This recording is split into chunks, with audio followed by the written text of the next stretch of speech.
சரியா? அதாவது நீங்க எப்பயுமே என்ன செய்றீங்க அப்படின்னா, ஊழியர்களுக்கான சம்பள செலவுன்னு கேட்கிறப்ப, ஊழியர்களுக்கான சம்பள செலவு 5,00,000 அப்படின்னு தான் குறிப்பிடணுமே தவிர, 4,50,000 அப்படின்றத குறிப்பிடக்கூடாது. ஆனா நீங்க காசா செலுத்திய ஊழியருக்கான சம்பள செலவுன்னு கேட்கிறப்ப நீங்க என்ன செய்யலாம் அப்படின்னா, 4,50,000 குறிப்பிடலாம். சரியா? அப்ப நீங்க வருமான கூற்றுலயோ அல்லது நீ வருமான கூற்றுல இபிஎஃப், டிடிஎஃப் செலவா இனங்காணல் சிறப்பு, அதாவது இபிஎஃப்பும், இடிஎஃப் செலவா இனங்காணல் சிறப்ப, நீங்க எப்படி இனங்காணல் செய்யலாம் அப்படின்னா, இந்த கணக்குல எப்படி இனங்காணல் செய்றது அப்படின்னா, நிர்வாக செலவுல நிர்வாக செலவுல சம்பளம்னு சொல்லி சம்பளம்னு சொல்லி எவ்வளவு இனம் காணணும் அப்படின்னா 5,00,000 இனம் காணணும். அதே போல இபிஎஃப்னு சொல்லி என்ன செய்யணும் அப்படின்னா, அவர்களுடைய பங்களிப்பு, அதாவது இந்த தொழிற்கொள்வோட பங்களிப்பு இருக்கு தெரியுமா? அதை மட்டும் தான் இபிஎஃப் காட்டணும். அதாவது 75 மட்டும் காட்டணும். அதே போல இடிஎஃப் அப்படின்னு சொல்லி என்ன செய்வீங்க அப்படின்னா, இடிஎஃப்னு சொல்லி எவ்வளவு காட்டுவீங்க அப்படின்னா 15 5 விதமா அதுக்கு பங்களிப்பு சொல்றாங்க. 5 விதம் 3 விதமா 15 3 விதம் பங்களிப்பு சொல்றாங்க. அப்ப 15 அப்படின்றத காட்டணும். சரியா? இதே நீங்க சிஏல காட்டுறப்ப, சாரி சிஎல்ல காட்டுறப்ப, நடைமுறை பொறுப்புல காட்டுறப்ப இபிஎஃப்னு சொல்லி, ஏன்னா இபிஎஃப் ஏன் நடைமுறை பொறுப்புல காட்டுறீங்க அப்படின்னா, நடைமுறை அடுத்த வருஷத்துல நீங்க செலுத்துறீங்க, அதாவது அடுத்த மாதத்துல தான் செலுத்துறீங்க. சம்பளத்தை என்ன செய்வீங்க அப்படின்னா, அதாவது சம்பளத்துல இருக்க தேதிய சம்பளத்தை இந்த மாசமே செலுத்திடுவீங்க. தேதிய சம்பளத்தை இந்த மாசமே காசா கொடுத்துருவீங்க.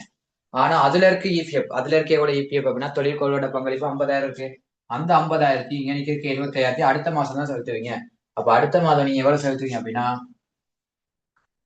70, அதாவது 1,25,000 என்ன செய்யணும் அப்படின்னா இபிஎஃப் செலுத்தணும். அதே போல இடிஎஃப்னு சொல்லி 15,000 காட்டுவீங்க. இடிஎஃப்னா பிரச்சனை இல்லை, இடிஎஃப்னா ஒரு நார்மலா காட்டுறது தான்.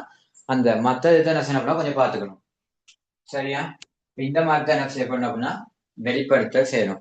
சரி, அப்ப எப்பயுமே என்ன செய்யப்படனா ஊழியர்களோட பங்களிப்பு சம்பளத்தோட சேர்த்து தான் என்ன செய்யப்படணும் அப்படின்னா செலவுகளாக வெளிப்படுத்தல் வேண்டும். இப்ப இந்த கணக்குல பாருங்க, 4,50,000 இபிஎஃப் மட்டும் தான் நீங்க என்ன செய்யணும் காசா செலுத்துறீங்க. ஏன்னா மத்த ரெண்டுமே என்ன செய்யல அப்படின்னா இபிஎஃப் இபிஎஃப் என்ன செய்யல அப்படின்னா காசா செலுத்தல, தேதிய சம்பளத்தை மட்டும் காசா செலுத்துறீங்க. அப்ப காசுல 4,50,000 குறைவடையும். சரியா? அதே போல சம்பளம் என்ன செய்யப்படும் அப்படின்னா, சம்பளமா எவ்வளவு குறைவடையும் அப்படின்னா, சம்பளமா நிறுவனத்துல எவ்வளவு குறைவடையும் பார்த்தா, சம்பள செலவு எவ்வளவு செலவுகள் குறைவடையுது அப்படின்னா 5,00,000 குறைவடையும். சம்பளம் சொல்லி 5,00,000 என்ன செய்யப்படும் அப்படின்னா இந்த இடத்துல குறைவடையும். அதாவது அது எப்படி குறைவடையுது அப்படின்னா, இதுல இருக்க 4,50,000 அதாவது 4,50,000 ஊழியர்களோட பங்களிப்பு 50,000 சேர்த்து மொத்தம் 5,00,000 அப்படின்றது உரிமையாண்மை குறைக்கும் சம்பள செலவுன்னு சொல்லி. அதே போல இபிஎஃப் செலவுன்னு சொல்லி 75,000 என்ன செய்யும் அப்படின்னா குறைவடையும். அதே போல இடிஎஃப்னு சொல்லி 15,000 என்ன செய்யப்படும் அப்படின்னா குறைக்கப்படும். இப்ப இதுல இருக்கிறதுல இந்த 5,00,000த்துல 4,50,000 காசு செலுத்திட்டீங்க. இன்னும் எவ்வளவு செலுத்த வேண்டியது இருக்கு? அங்கனைக்கு ஒரு 50,000 என்ன செய்யிருக்கு செலுத்த வேண்டி இருக்கு. அதே போல இந்த 25,000 என்ன செய்றீங்க அடுத்த மாசம் தான் செலுத்துறீங்க. அப்ப அங்கனைக்கு ஒரு 75,000 செலுத்த வேண்டி இருக்கு. அப்ப பொறுப்புல எவ்வளவு அதிகரிக்கும் அப்படின்னா, இங்கனைக்கு ஒரு 70,000 அதிகரிக்கும், இங்க ஒரு 50,000 அதிகரிக்கும். அதே போல இந்த 15,000 நீங்க அடுத்த மாசம் தான் செலுத்துறீங்க. அப்ப அங்கனைக்கு ஒரு 15,000 அதிகரிக்கும். அப்ப பாருங்க, ஒரு காசுல என்ன செய்யப்படுது அப்படின்னா 4,50,000 நீங்க காசா செலுத்தினது என்ன செய்யுது அப்படின்னா காசை குறைக்குது. அதே போல மொத்த சம்பள செலவு என்ன செய்யும் அப்படின்னா உரிமையாண்மை குறைக்கும். ஏன்னா சம்பளம் அப்படிங்கிற செலவு தானே. அதனால உரிமையாண்மையில 5,00,000 குறைவடையுது. அந்த 5,00,000 இருக்க 50,000 இபிஎஃப் என்ன செய்யலாம் அப்படின்னா இன்னும் செலுத்தல. சரியா? அப்ப 50,000 இபிஎஃப் என்ன செய்யுது பொறுப்பு அதிகரிக்குது. அதே போல இந்த இபிஎஃப், அதாவது தொழிற்கொள்வோட பங்களிப்பு இபிஎஃப் வந்து என்ன செய்யுது அப்படின்னா செலுத்தாதனால பொறுப்புல அதிகரிச்சு உரிமையாண்மை குறைக்கும். அதே போல இடிஎஃப்பும் அதே போலதான் உரிமையாண்மையை குறைச்சி பொறுப்பு என்ன செய்யப்படும் அப்படின்னா அதிகரிக்கும். பாருங்க இது விளங்கி இருக்கான்ட்டு, விளங்காட்டி கேளுங்க பாப்போம். பல தேதிய தாக்கம் தான் என்ன செய்றாங்க அப்படின்னா எனக்கு கேட்கிறாங்க.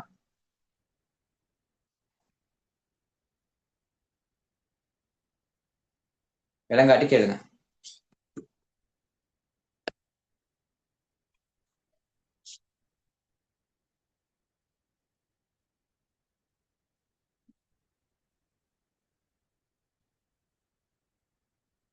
அப்ப 4,50,000 மைனஸ், எனக்கு வந்து 5,90,000 அதுவும் மைனஸ்ல இருக்கு. எனக்கு வந்து 90,000, 4,50,000 சரி, அது 90, 5,90,000.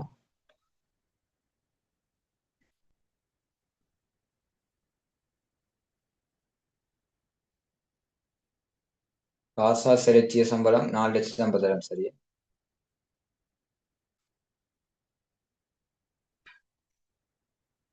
75,000 அது ஓகே.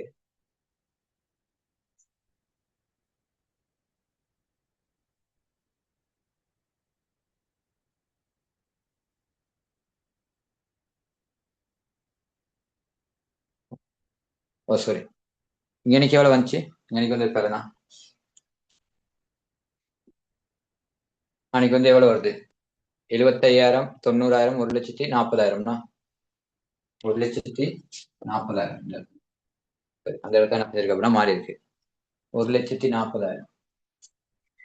பாருங்க, பொறுப்புல 1,40,000, பொறுப்புல 1,40,000. அதே போல உரிமையாண்மையில 5 லட்சம் மைனஸ் ஆகுது. சரி, 5,90,000 மைனஸ் ஆகுது. பொறுப்புல 1,40,000 அதிகரிக்குது. உரிமையாண்மையில 5,90,000 குறைவடையுது. சொத்துல 4,50,000 குறைவடையுது. அப்ப எத்தனாவது ஆன்சர் அப்படின்னா ரெண்டாவது ஆன்சர். பாருங்க, அந்த ரெண்டாவது ஆன்சர் எடுத்துல ஏதாவது டவுட் இருக்கான்ட்டு இருந்தா கேளுங்க.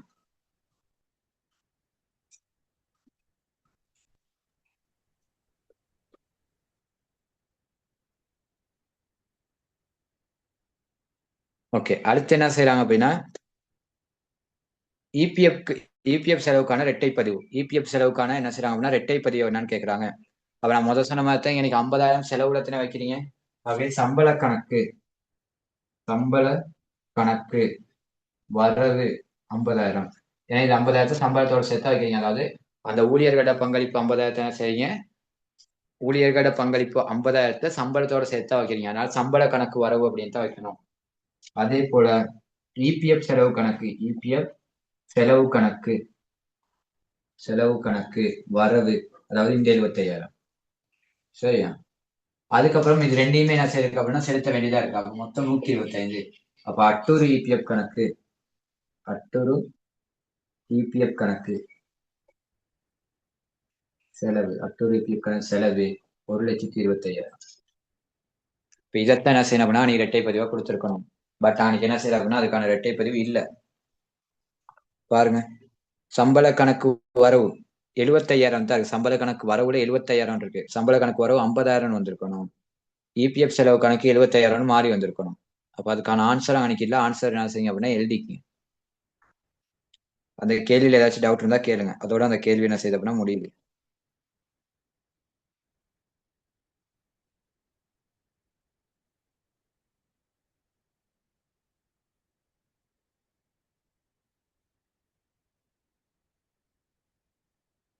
அபிக்கு ஏதாவது டவுட் இருக்கா?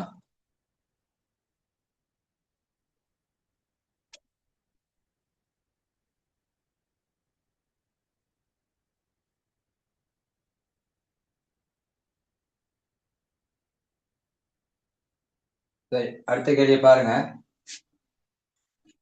19வது, நிறுவனம் ஒன்றின் கணக்கீட்டின் எண்ணக்கருக்களை பிரயோகிப்பது தொடர்பில் பின்வரும் கூற்றுக்களில் எது சரியானது? அதாவது கணக்கீட்டு எண்ணக்கருக்கள் தொடர்பான பிரயோகம் தொடர்பான சரியான கூற்று எதுன்னு கேட்டிருக்காங்க. சாதாரண பங்குதாரர்களுக்கு வழங்கிய பங்கு லாபங்களை நிறுத்தி வைத்த வருவாய்களில் இருந்து ஒரு கழிப்பனமாக காட்டுதல். அதாவது சாதாரண பங்குதாரருக்கு வழங்கிய பங்கு லாபத்தை என்ன செய்யறாங்க அப்படின்னா நிறுத்தி வைத்த வருவாயில இருந்து ஒரு கழிப்பனமா காட்டினா அது என்ன எண்ணக்கரு அப்படின்றது சொல்றாங்க. அது வந்து அழகுசார் எண்ணக்கரின் அடிப்படையில் தான் என்ன செய்யப்படுது அப்படின்னா அது பிரயோகிக்கப்படுது. ஆகவே முதலாவது அப்படின்றது சரி. ஏன்னா அழகுசார் எண்ணக்கருக்கு அமையத்தான் என்ன செய்யறாங்க அப்படின்னா பங்கு லாபம் வழங்கினா அதை நிறுத்தி வைத்த வருவாயில இருந்து என்ன செய்யறாங்க அப்படின்னா மைனஸ் பண்ணி காட்டுறாங்க, ஒரு கழிப்பனமாக காட்டுறாங்க. ஆகவே அதுக்கு அழகுசார் எண்ணக்கரு. அடுத்து, வருமதியான வருமானங்களை, அதாவது வருமதியான வருமானங்களை நிதிநிலைமை கூற்றின் நடைமுறை சொத்தாக வகைப்படுத்தல் முக்கியத்துவ எண்ணக்கரு அப்படின்னு சொல்றாங்க. இது வந்து முக்கியத்துவ எண்ணக்கருக்கள் என்ன செய்யப்படுது அப்படின்னா சம்பந்தப்படல. அந்த இடத்துக்கு வருமதிகளை வழிபடுத்துறதுக்கு என்ன என்ன கரு சம்மந்தப்படுது சொல்லுங்க. வருமதிகள் அடையாளம் காண்றதுக்கு எந்த எண்ணக்கரு சம்மந்தப்படுது?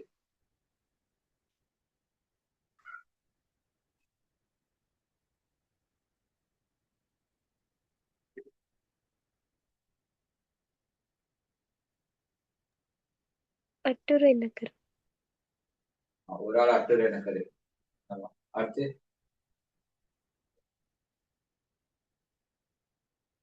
வியாபார வருமதிகளை நடைமுறை சொத்தாக இனம் காட்டுறதுக்கு என்ன எண்ணக்கருன்னு கேட்டேன். இது யாரு அந்த சொன்னது? எனக்கு அட்டூர் எண்ணக்கரு. சரி, ஆள் தெரியும்.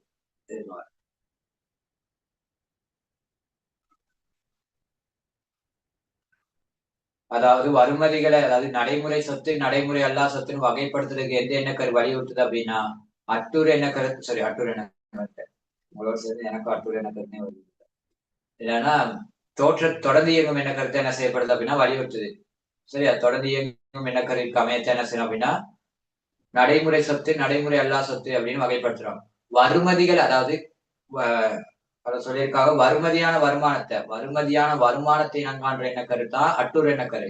இது வருமதியான வருமானத்தை நடைமுறை சொத்தாக இனம் காண செஞ்சிருக்காங்க. வருமதியான வருமானத்தை நடைமுறை சொத்தாக இனம் காண செஞ்சிருக்காங்க. அப்ப நடைமுறை சொத்தாக இனம் காண செஞ்சா அங்க எந்த எண்ணக்கரு பொருத்தமானது அப்படின்னா தொடர்ந்து இயங்கும் எண்ணக்கருத்தை பொருத்தமானது.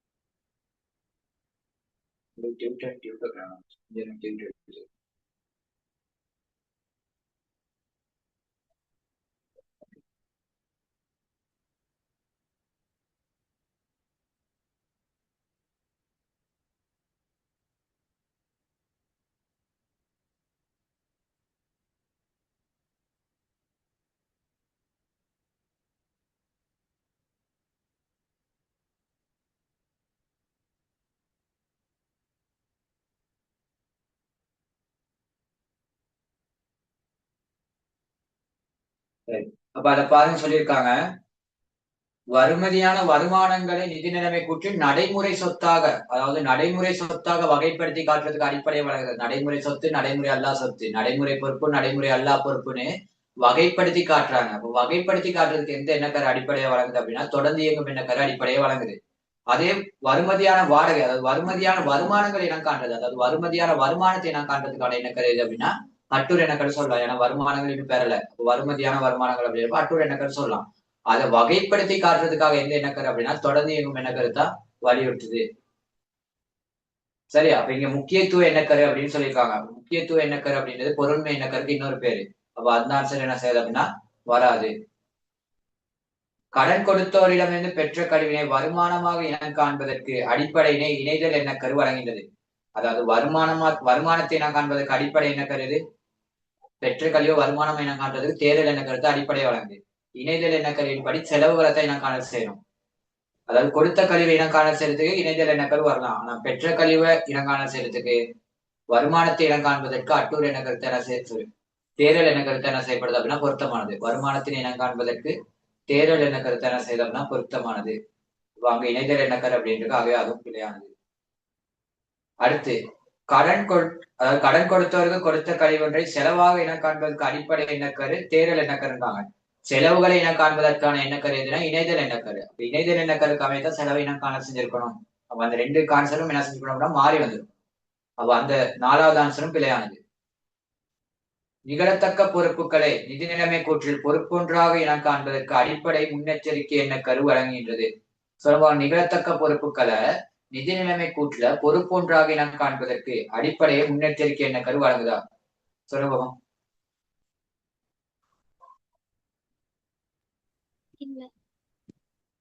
காரணம்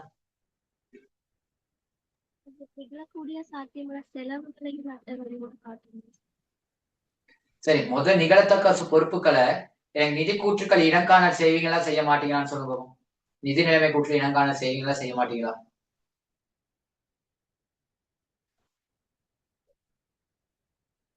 நிதி நிலைமை கூற்று வந்து கேட்கிறோம்.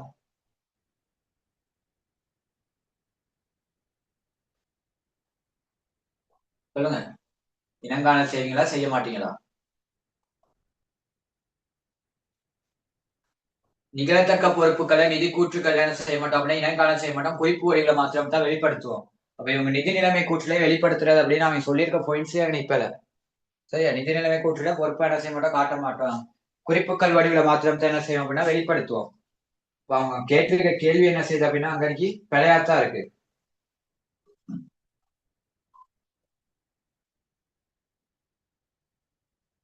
அதே போல அது முன்னெச்சரிக்கை எண்ணக்கருக்கமே என்ன செய்யும், நம்ம பொறுப்புகளை எழுதக்கூடிய பெருக்கு அது எப்படியுமே அந்த கேள்வியே பிழையா முன்னெச்சரிக்கை எண்ணக்கரு என்ன செய்ய முடியாது, கொடுக்க முடியாது. நிதி நிலைமை கூற்றுல இருந்தானே கேட்டிருக்கான். நிலைக்குட்டி பொறுப்பொன்றாக என காண்பதற்கு அடிப்படையினை அடிப்படை என்ன கருவாகும் இல்ல, அடிப்படையை வழங்குற எண்ணக்கரு அது இல்ல. சரியா? முன்னெச்சரிக்கை எண்ணக்கரு ஒரு பாதுகாப்பு கருதி மேற்கொண்டாதான் அது முன்னெச்சரிக்கை எண்ணக்கரு. அவன் கேட்ட கேள்வியா அதாவது அது சொல்ல வர பாயிண்ட்ஸே என்ன செய்யுது அப்படின்னா பெல. அப்ப அவன் பாயிண்ட்ஸே பெலன்றப்ப அவன் கொடுத்த எண்ண கற்கள் எப்படியுமே என்ன செய்யாது அப்படின்னா அதோட தொடர்படாது. சரியா? ஓகே. அதே போல இதுக்கு எந்த ஆன்சர் அப்படின்னா முதலாவது, அதாவது முதலாவது என்ன செய்யுது அப்படின்னா சரியா இருக்கு. எத்தனாவதுக்கு? 19வதுக்கு முதலாவது ஆன்சர். இங்க எனக்கு இன்னொரு எண்ணக்கரு இருக்கு. அதாவது நான் அன்னைக்கே சொன்னேன் இரட்டை பதிவு எண்ணக்கரு அப்படின்னு ஒரு எண்ணக்கரு இருக்கு அப்படின்னு சொன்னேன். அப்ப அந்த எண்ணக்கருக்களையும் என்ன செய்யுங்க அப்படின்னா எழுதி வச்சிருக்கேன். இதுக்கப்புறம் நான் பழைய நோட்ஸ் எல்லாம் கொடுத்தேன், அதாவது பழைய அப்டேட் நோட்ஸ் எல்லாம் கொடுத்துருக்கேன். எல்லாத்தையும் திருப்பி என்ன செய்ய அப்படின்னா தொங்கல இருந்து உங்ககிட்ட தான் கேட்க போறேன். நான் திருப்பி சொல்ல போறது இல்ல. சரியா? நான் திருப்பி சொல்ல மாட்டேன். ஏன்னா நான் சொல்லித்தானே இருக்கேன் எல்லாத்தையும் பாடமாக்கி வைங்க அப்படின்ட்டு ஒரு 4-5 கிளாஸா சொல்லிட்டு தான் இருக்கேன். அப்ப அந்த நோட்ஸ் எல்லாம் நீங்களே தான் திருப்பி என்ன செய்ய போறீங்க அப்படின்னா சொல்ல போறீங்க. இப்ப எனக்கு நீங்க சொல்ல போறீங்க என்ன அப்படின்னா வரலாற்றுக்கிற எண்ணக்கருக்கள், அதாவது வரலாற்றுக்கிற எண்ணக்கருக்களுக்கு ஏற்புடையதாக அமையும் சந்தர்ப்பங்கள் 2. யாராவது ஒரு ஆள் சொல்லலாம். வரலாற்றுக்கிற எண்ணக்கருக்கு ஏற்புடையதாக அமையக்கூடிய சந்தர்ப்பங்கள் 2. யாராவது ஒரு ஆள் சொல்ல, நான் பேரை சொல்லி அதுக்கு நீங்களே முன்னாடி சொல்லணும் இல்லையா?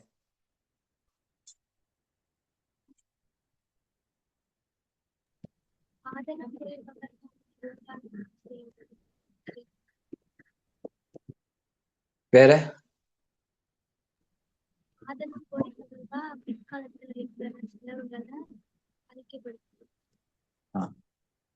அதாவது ஆதரவு தொடர்பான கிரயத்தை வந்து என்ன செய்யப்படும், அதாவது முதலாவது கொள்வனம் செய்யப்படுறப்ப ஏற்படுற கிரயங்களை கிரைய அடிப்படையில வெளிப்படுத்துறதும், அதே போல பிற்காலத்துல ஏற்படுற செலவுகளையும் கிரயத்திலே வெளிப்படுத்துறது. அந்த 2 சந்தர்ப்பங்கள் தான் ஏற்புடையதாக காணப்படும். அதே மீறப்படுற சந்தர்ப்பங்கள் சொல்ல போகும். வேற ஒரு மீறப்படுற சந்தர்ப்பங்கள் கலைச்சொல்லி அதெல்லாம் வேற யாராச்சும்.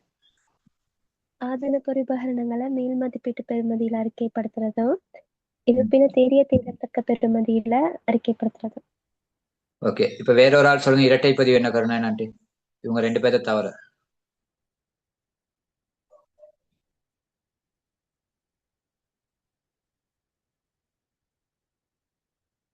கொடுக்கல் வாங்கலுக்குரிய 2 சமமான உள்ளன, அவை பதிவதற்கு சார். சரி. அதாவது எல்லா ஒரு கொடுக்கல் வாங்கலுக்கு என்ன செய்யுது அப்படின்னா 2 இரட்டை பதிவுகள், அதாவது 2 பதிவுகள் என்ன செய்யப்படுது அப்படின்னா காணப்படுது. ஒன்று வரவு பதிவு, இன்னொன்று செலவு பதிவு. அப்ப இரட்டை பதிவு முறையை பின்பற்றி எந்த ஒரு கொடுக்கல் வாங்கலை பதிவு செஞ்சாலும் அதற்கு தொடர்புடைய எண்ணக்கரு எது அப்படின்னா இந்த இரட்டை பதிவு எண்ணக்கரு. இப்ப என்ன சொல்லுங்க, பொருண்மை எண்ணக்கருன்னா என்னன்ட்டு. இவங்க 3 பேரை தவிர பொருண்மை எண்ணக்கருன்னா என்னது?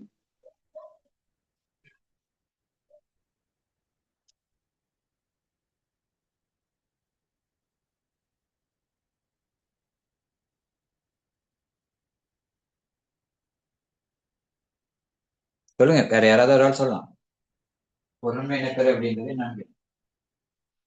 நிதி கோச்சுக்களை பயன்படுத்துகின்ற பல்வேறு தரப்பினர்களது தேவைகளை பூர்த்தி செய்து தீர்மானங்கள் எடுக்கக்கூடிய வகையில் தயாரிக்கப்படும் நிதி கோச்சுக்கள் கணிசமான அளவு தகவல்களை கொண்டிருத்தல் வேண்டும் என வலியுறுத்தும் எனக்கு.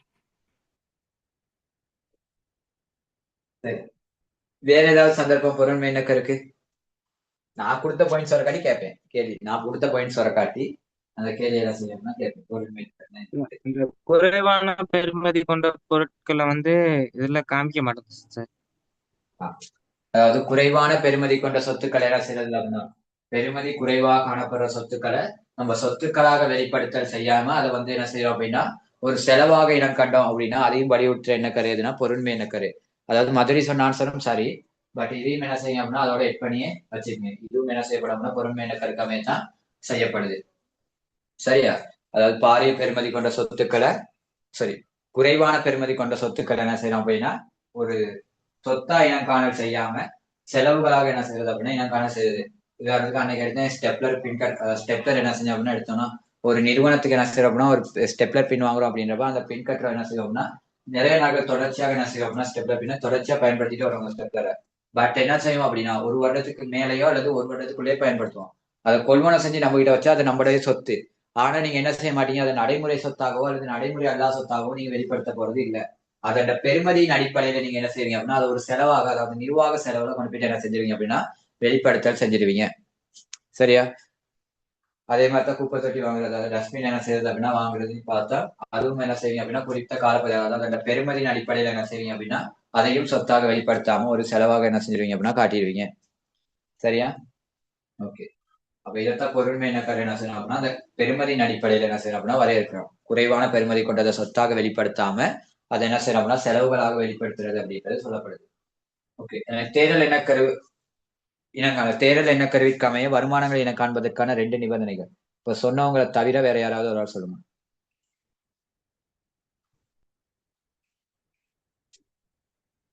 வருஷா சொல்லுவோம். தேர்தல் இனக்கருக்கு அமைய வருமானங்களை இனம் காண்பதற்கான நிபந்தனைகள் 2 நிபந்தனைகள் இருக்கு.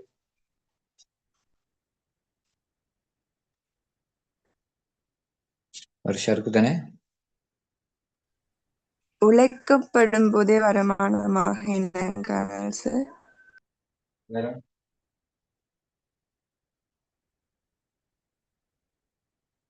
இன்னொன்னே ஒன்று இருக்கு, சொல்லுங்க.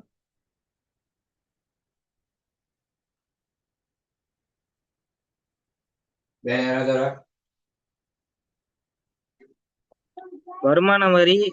வருமானம் தேறிய பெறுமதியில் காணப்பட வேண்டும் சார்.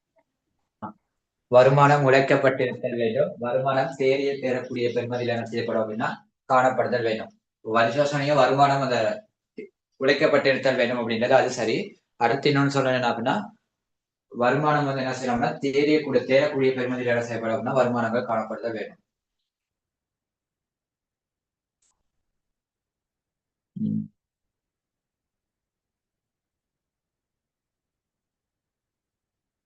சரி, இப்போதைக்கு என்ன செய்ய அப்படின்னா என்ன கற்கள்ல போதும். என்ன கற்கள்ல வேற ஏதாச்சும் வேணும்னா நான் கேட்கிறேன்.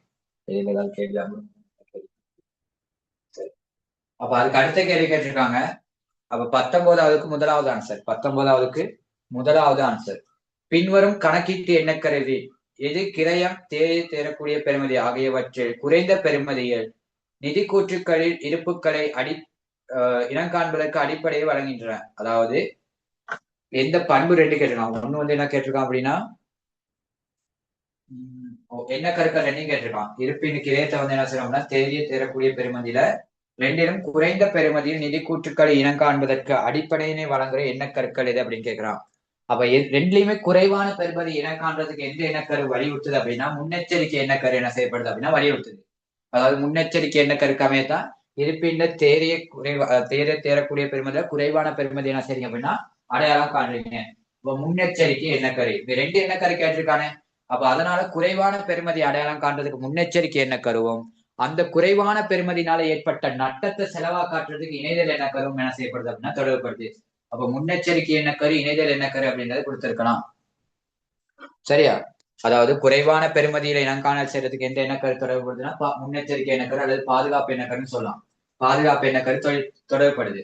அந்த குறைவான பெறுமதினால ஏற்படுற நட்டத்தை என்ன செய்றீங்க அப்படின்னா ஏனைய செலவுல வெளிப்படுத்துறதுக்கு இணைதல் எண்ணக்கரு தொடர்புபடுது. அப்ப 2 எண்ணக்கருக்கள் எது அப்படின்னா முன்னெச்சரிக்கை எண்ணக்கருவும் இணைதல் எண்ணக்கருவும் சொல்லலாம். பாருங்க செஞ்சிருக்கீங்களா? முன்னெச்சரிக்கை எண்ணக்கரு இணைதல் எண்ணக்கரு இருக்கா? இருக்கு. 5வது ஆன்சர். காலம் தவறாம எண்ணக்கரு வராது. அதே போல தேரல் எண்ணக்கரு வராது. ஏன்னா வருமானத்தின் இனங்காணல் சரி. அடுத்து வரலாற்றுக்கிற எண்ணக்கரு மீறப்படுற சந்தர்ப்பங்கள். வரலாற்றுக்கிற எண்ணக்கரு அப்படின்றது மீறப்படுற எண்ணக்கரு. இப்போ மீறப்படுற எண்ணக்கரு கேட்கல.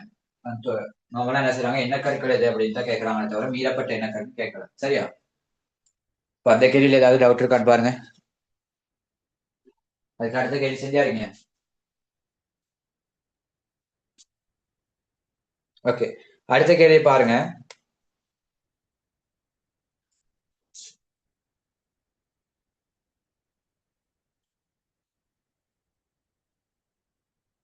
உற்பத்தி நிறுவனம் ஒன்று 2025 3/31 முடிவடையும் வருடத்துக்கான மூலக்கிரயம் மொத்த கிரயம் என்ன செஞ்சிருக்காங்க அப்படின்னா கொடுத்திருக்காங்க. மூலக்கிரயம் கொடுத்திருக்காங்க 900. அதே மாதிரி மொத்த கிரயம் கொடுத்திருக்காங்க 1600. உற்பத்தி கிரயத்தில் அளவிடப்படும் நடைமுறை வேலை இருப்புக்கள், அதாவது நடைமுறை வேலை இருப்புக்கள் என்ன செஞ்சிருக்காங்க கொடுத்திருக்காங்க. ஆரம்ப நடைமுறை வேலை இருப்பு 200. இறுதியில நடைமுறை இருப்பு 330. சரியா? ஆரம்ப குறை வேலை 200, இறுதி குறை வேலை 330. அப்ப முதலாவது உற்பத்தி கிரயத்துக்கான சமன்பாடு உற்பத்தி கிரயம் சமம் மூலக்கிரயம் மூலக்கிரயம் பிளஸ் மேந்தலை, அதாவது உற்பத்தி மேந்தலை. மேந்தலை சொன்னா மொத்த மேந்தலை கூட்டிட்டு அதோட ஆரம்ப குறைகளை கூட்டு வைங்க. ஆரம்ப குறைவேலை. அதே போல அல்லது இறுதி குறைவேலை என்ன செய்யுங்க அப்படின்னா மைனஸ் பண்ணுவீங்க. குறைவேலையை மைனஸ் பண்ணுங்க. இந்த மாதிரி செஞ்சீங்க அப்படின்னா உங்களுக்கு என்ன செஞ்சிடலாம், உற்பத்தி கிரயம் எடுத்துடலாம். அதுக்கு மூலக்கிரயத்தை எடுக்கிறதுக்கான சமன்பாடு, மூலக்கிரயத்தை எடுக்கிறதுக்கான சமன்பாடு நேர்கூலி பிளஸ் நேர் மூலப்பொருள். இந்த நேர் மூலப்பொருளை தான் என்ன செய்யும் அப்படின்னா பயன்படுத்திய மூலப்பொருள்னு சொல்லுவோம். அதே போல நேர் ஏனைய செலவு. அதுக்கு அடுத்து இருக்கு மேந்தலை எடுக்கிறதுக்கான சமன்பாடு, உற்பத்தி மேந்தலை எடுக்கிறதுக்கான சமன்பாடு. அதாவது நேரில் கூலி, அதே மாதிரி நேரில் மூலப்பொருள் அல்லது நேரில் பொருள் அப்படின்னு சொல்லலாம். அடுத்து நேரில் ஏனைய செலவு, நேரில் ஏனைய செலவு. சரியா? இது என்ன செய்யுது அப்படின்னா சமன்பாடா இருக்கு. இன்னொரு சமன்பாடு இருக்கு மாற்றல் கிரயத்துக்கான சமன்பாடு. மாற்றல் கிரயம் சமன் உற்பத்தி கிரயத்திலிருந்து பயன்படுத்திய மூலப்பொருள் கிரயத்தை கழிக்கணும். பயன்படுத்திய மூலப்பொருள் கிரயத்தை மைனஸ் பண்ணணும். அதாவது மாற்றல் கிரயம் சமன் உற்பத்தி கிரயத்திலிருந்து பயன்படுத்திய மூலப்பொருள் கிரயத்தை என்ன செய்யுங்க அப்படின்னா கழிச்செடுக்கிறது மாற்றல் கிரயம். சரியா? அதே போல இந்த மேந்தலைகள் அப்படின்றது 2 விதமான மேந்தலைகள் இருக்கு. சரி, இன்னொன்னு எழுதிங்க. மொத்த மேந்தலை சமன் உற்பத்தி மேந்தலை பிளஸ் உற்பத்தி அல்லா மேந்தலை. அதாவது மொத்த மேந்தலை அப்படின்றது உற்பத்தி மேந்தலையும் உற்பத்தி அல்லா மேந்தலையும் கூட்டுறது மொத்த மேந்தலை. இந்த மொத்த மேந்தலை அப்படின்றதுல உற்பத்தி மேந்தலை அப்படின்றது உற்பத்தி கிரைய கூட்டுல காட்டப்படுறது. உற்பத்தி மேந்தலை அப்படின்றது உற்பத்தி கிரைய கூட்டுல காட்டுறது.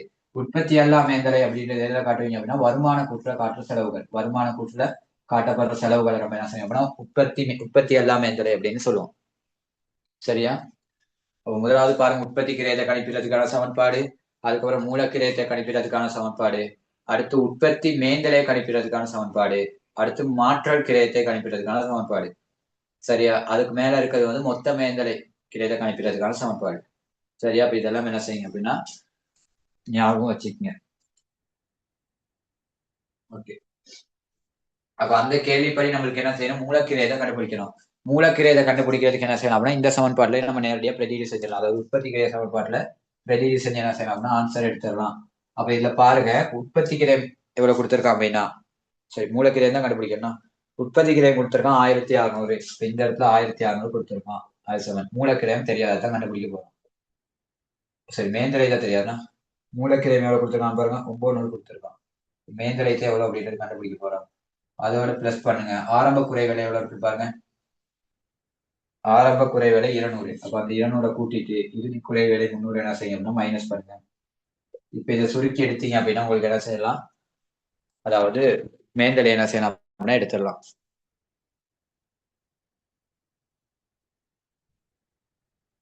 ஆயிரத்தி 900ல இருந்து 1100 போனுச்சுன்னா, ஸோ 1900ல இருந்து 1100 போனுச்சு அப்படின்னா 800 அப்படின்றது என்ன செய்யும் அப்படின்னா உங்களுக்கு வரும்.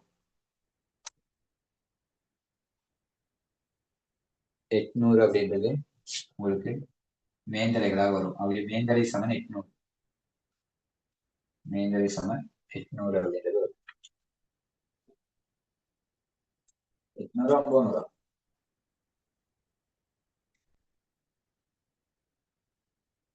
800னா